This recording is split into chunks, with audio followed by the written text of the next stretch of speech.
Now, I am going to present a topic that everyone in this room can relate to. Now, not the Bangalore traffic, not the Bangalore floods.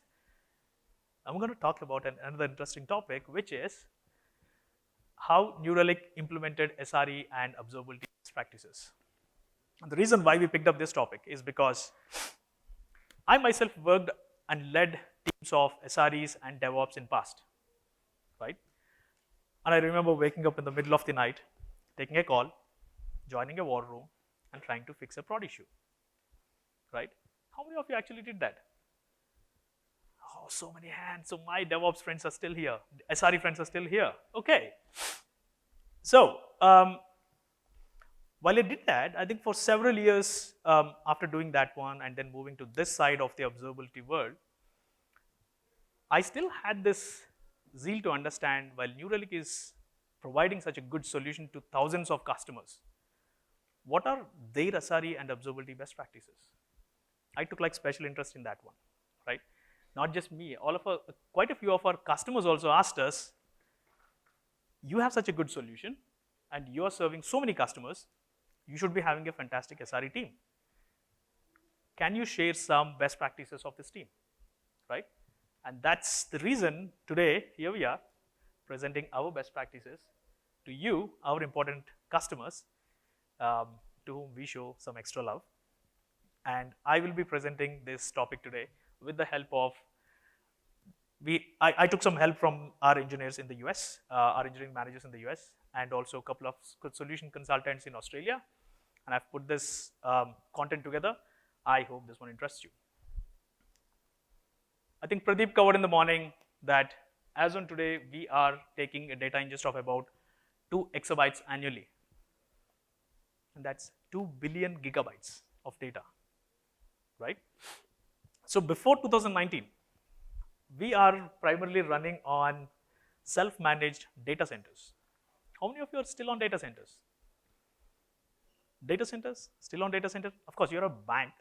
Yeah, Tesco. Sorry, yeah, both, right? So self-managing that data center was easy for us for the scale that we had, but that's not the case. We started facing a lot of challenges as this line started growing up exponentially, right? What are the challenges that we were facing?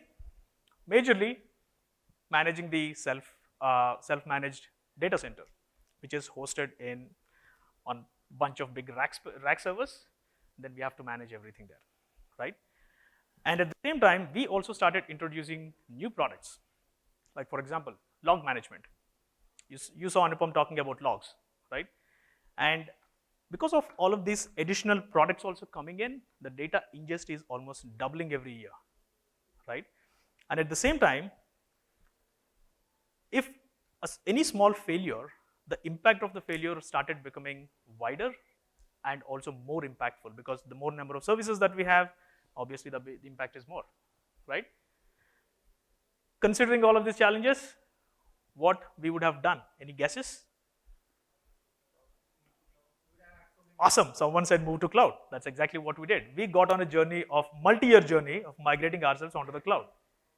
And all of our problems got solved, right? Would you agree? No.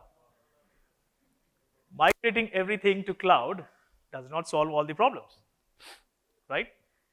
Once we started migrating into cloud, that brought in a lot of benefits, for sure, right? The number of incidents have reduced, but they are not completely eliminated, right?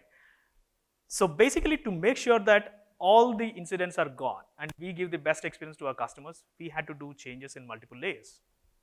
The software had to change, the process had to change, the organizational practices had to change, right?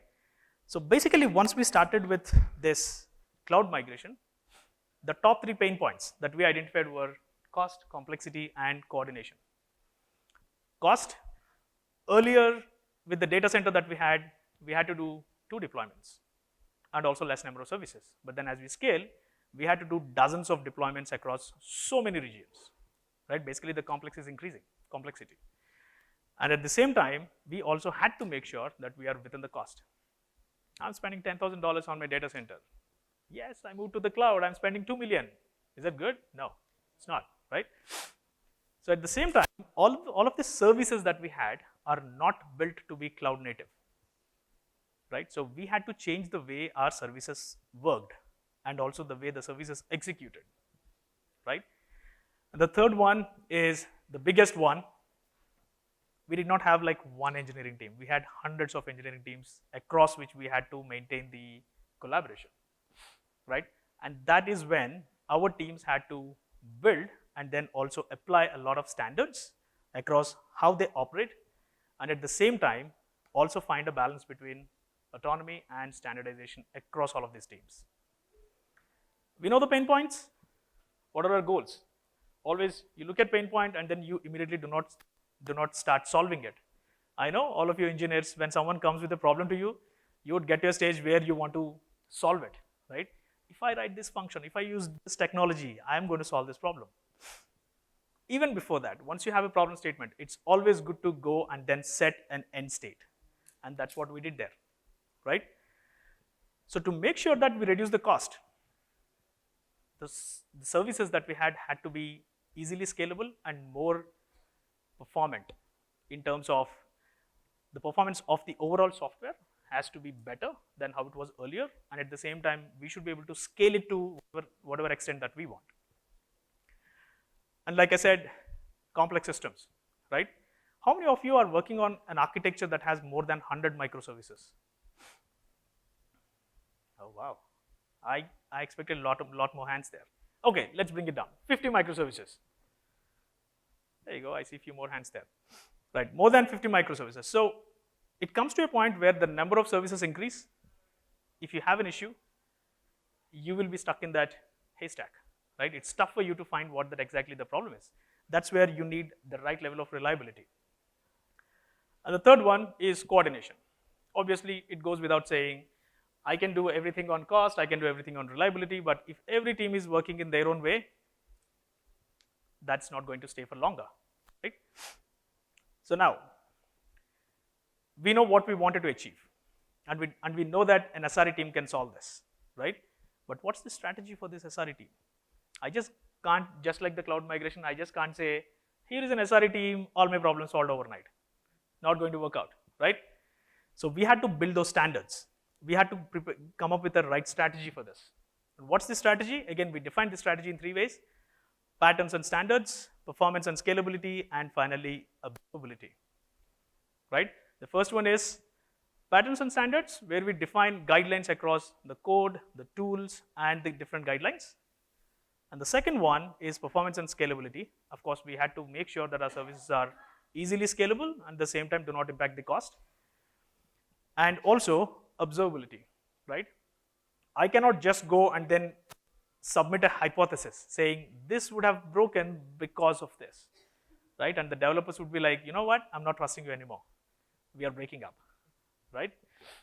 And that is exactly where I need the right solution that I can use to prove my hypothesis with the right data points. For that, I need a strong reliability solution, which is the right observability solution, right? What are we doing there? We are using our own tool. That's called as, in product language, it's called as dog fooding, or it's called as drink your own champagne, right? We are drinking our own champagne. We're making a lot of champagne and we're drinking it, not literally. So, after doing this, what's the first thing that we did? We know that we need an SRE team, but I just can't have like one global SRE team taking care of everything, right? So we made sure we have SRE teams in focused areas. The first one is Relic SRE, and the second one is streaming SRE. Relic is the code name that we use internally for the persistent layer. All the data that you guys are sending goes and sits in that persistent layer. Few of you must be wondering what exactly is Relic, right? Any one of you know?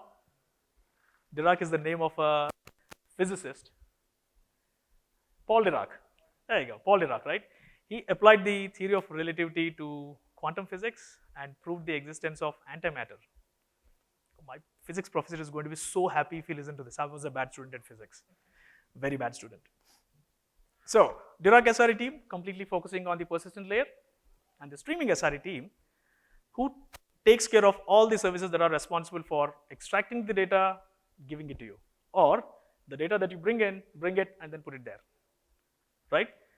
Basically, Dirac is like your home, streaming is like the Ola cab that takes you home, right? Or takes you from your home to somewhere else. So, the SRE teams are just not operational teams, right? They just can't take care of your deployment and then keep running your production. No, that's not going to work.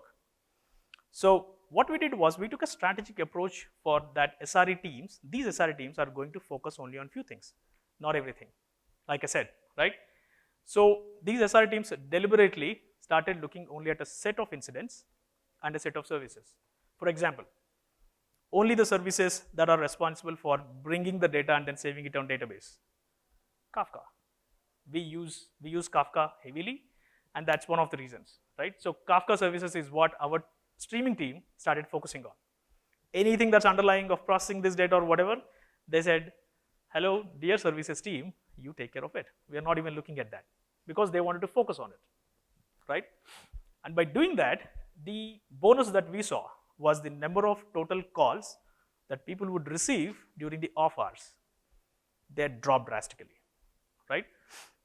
So I'm just going to take a little bit of sidetrack here and then explain you how do we, when an incident occurs on our platform, how do we handle it, right? Whenever there is an incident that occurs on our platform, obviously your account management team reaches out to you and then say, hey, there is an incident that's happening right now, and then we are going to solve it for you, right? What happens on this side? We deal all of this on a Slack channel called as emergency channel, where our SREs, being the actual SREs, they build Slack bots, right? And this Slack bot is where a person can come in, report an issue, and then declare himself as an incident commander, right? He declares himself as an incident commander, adds a lot of details, so that someone else, if they want to know what these details are, they can come here and then take a look. At the same time, this one also spins up a Zoom meeting and then just keeps it there on that channel, right?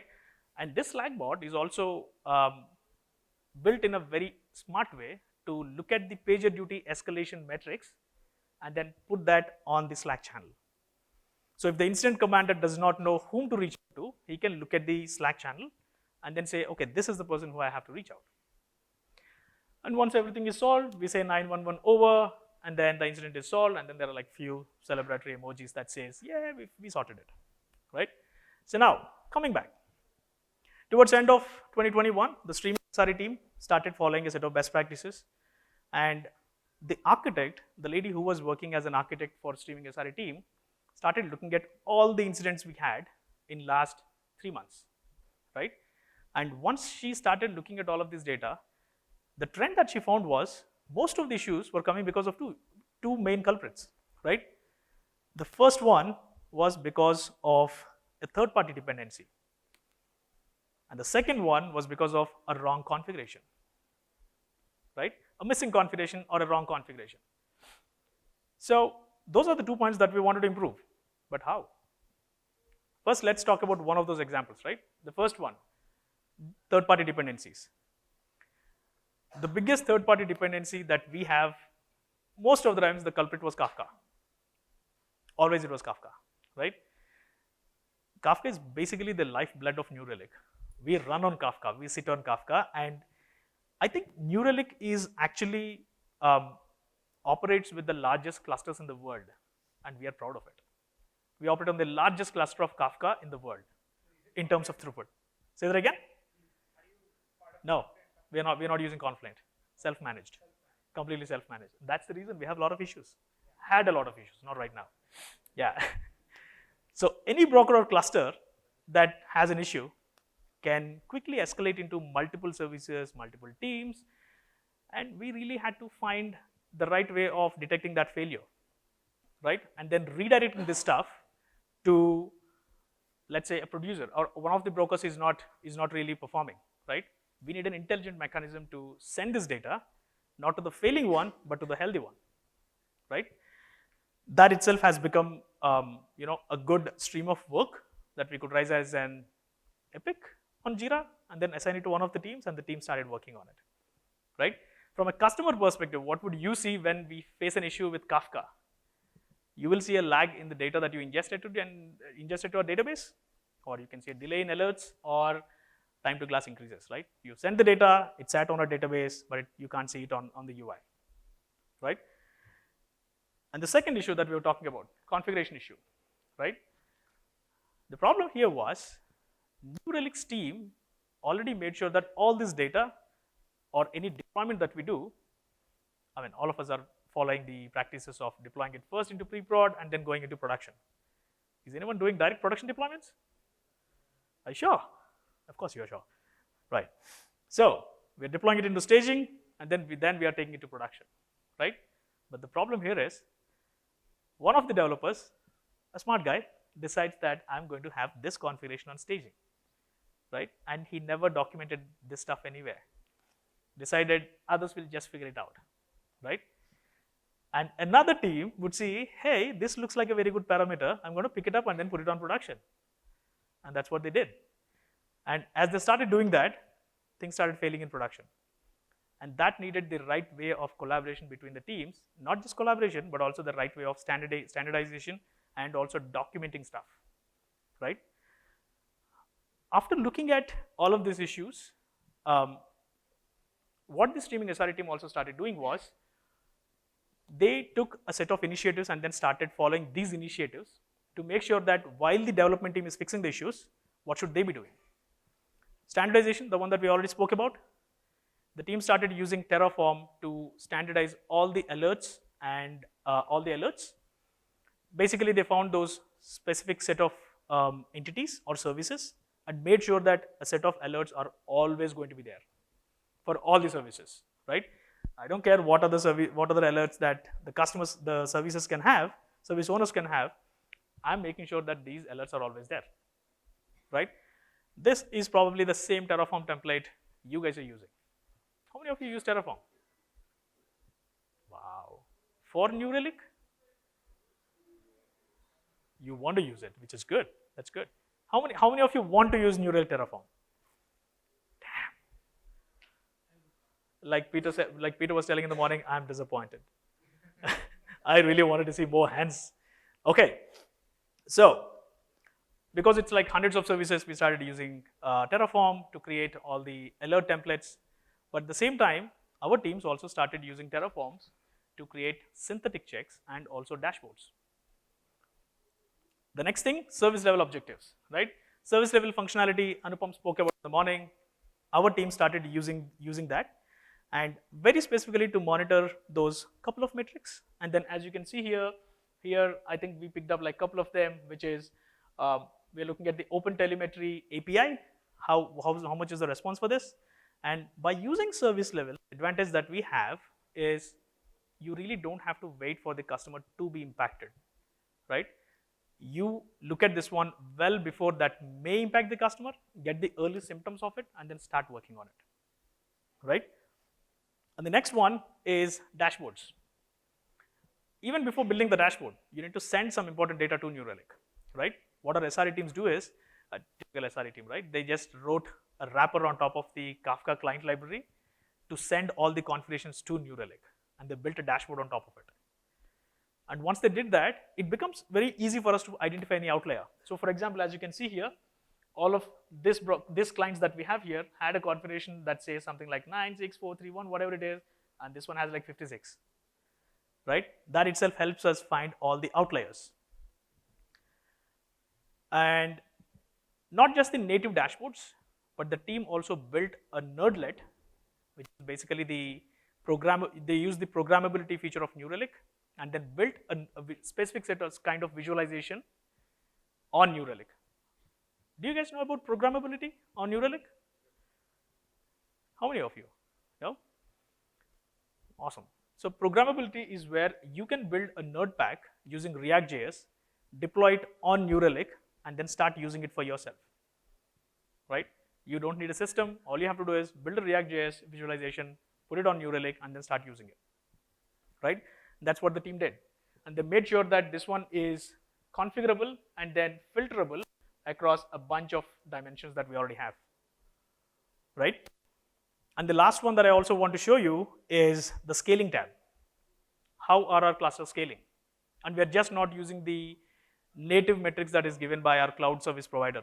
not just the AWS one based on CPUs or whatever, but we also are using Kubernetes metric adapter that we have of the one that belongs to New Relic. I hope you saw this when Marcel spoke in the morning, right? We are also using that and then making sure all of our clusters are scaling up and scaling down only when required and only when not required.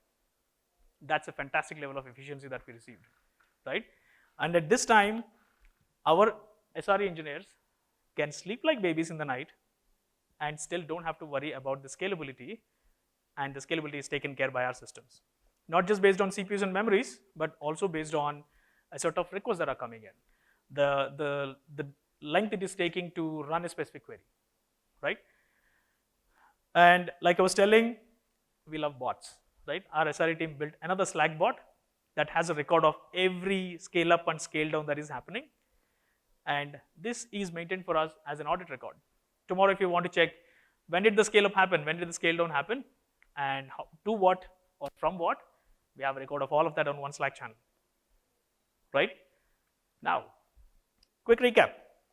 We use Terraform, we use service levels, dashboards that built on top of Kafka client configuration, and we also built a nerdlet. So basically a centralized way of looking at the complete configuration and performance of Kafka. Not just Kafka. When I was talking about nerdlet, I spoke about that specific technology of Kafka, but you can actually build a nerdlet to monitor any product that you have. You can build one for MySQL if you want to, or a MongoDB instance that you have, right? So now coming to Dirac SRE. Paul Dirac, yeah?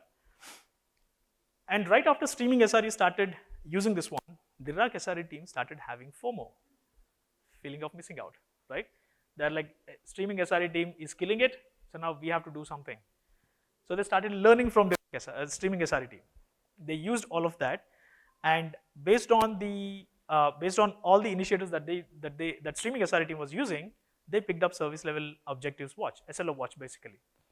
And they picked up those top metrics. For example, as you can see, how long is it taking to query, how long is it taking to, how many errors are happening, and different types of latencies, right? Query failure, query success rate. They started monitoring all of this and setting up service level objectives on top of all of these top metrics, right? And once they did this, right after they started doing this, within a month's time, the number of our pages dropped by 70%, right? Because they started acting early during the working hours, not the off hours, during the working hours, and that dropped the number of calls here because we were able to identify a specific set of cells that are creating incidents most of the times. So we picked those, made sure they're fixed or replaced, and that dropped the number of off-hour calls by 70%. Not just this, but the failing queries, the number of failing queries, we have an SLO on top of that for 99.95, but after fixing that, we were able to achieve 4 nines of SLO right after we fixed all those issues, right? And that 4 nines is continuing even till today. And because this is happening, our SRE teams are sleeping well, right? They are not becoming zombies. They are becoming our super SREs, right? And that's basically the best possible way of using SRE efforts, right? Let them sleep as much as they want, but in the working hours, help them focus on stuff so that you achieve all your SLOs. As a closing note, what I wanted to tell you is, if your organization is going through challenges of scalability, sustainability, reliability, maintainability, anything, whatever pattern that we considered, please consider that. And if you're considering it, these are the things that I want to say, right? Have a right and clear vision defined and the strategy defined for your teams. And when you define that, just don't define the strategy, but also set the measurable goals. Just start making it quantifiable, right? At the same time, make sure that you build observability at every step. Don't just instrument all of your entities, APM, infrastructure, synthetics, which is good, but also instrument stuff that you might want to look at. For example, the number of incidents, right? How long is it taking for an incident to be fixed? Basically on MTTR, right? And finally, you have to iterate it. Just like the number of alerts that you set up, number of alerts are never enough on your overall tech stack. You set up 20 alerts, there are still 3 or 4 metrics that you still want to monitor and then set alert on, right? Just like that, SRE best practices are never enough. Keep iterating them, right? And with that, thank you so much.